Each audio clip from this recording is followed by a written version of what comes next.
খাল থেকে উদ্ধার এক যুবকের দেহ। আজ রাত্রি 8:30 নাগাদ ওই যুবকের দেহ দেখতে পায় স্থানীয় বাসিন্দারা।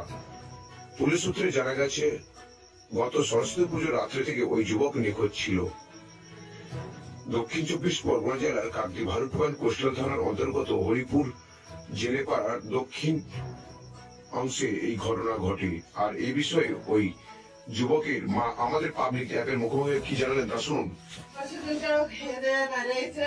তারপরেও আমি সারাদিন আসে নাই। তারপরে আমি এবার রাত্রিবেলা তো আসে, ভাত খায়, এবারে ওই নিজেই সব করে। তারপরে আমি শুয়ে পড়ছি, তখন রাত 4টার সময় উঠছি, তখন দেখি দরজা খোলা, আলো জ্বলে না। তখন আমি ওকে দেখতে পাই না।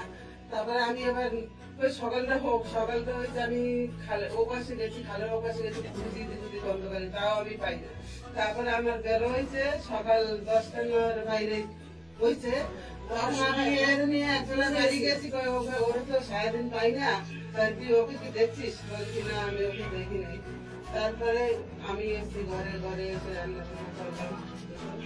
তারপরে সেই রান্না বান্না করে আবার গেছি খুঁজেছি, সেই কেলাপ সবখানে খুঁজেছি। আজকের এই যে যুবকের দেহ উদ্ধার হয়েছে, ওটা কি আপনার ছেলে মনে হয়? হ্যাঁ। কারোর সঙ্গে কি শত্রুতা ছিল?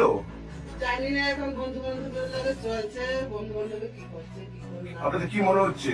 আমার মনে হয় বন্ধু বান্ধবে কিছু করছে না, ও তো ঘরের ছিল, ঘরে আসে, যত হোক ঘরেই আসে, কোথাও যায় না।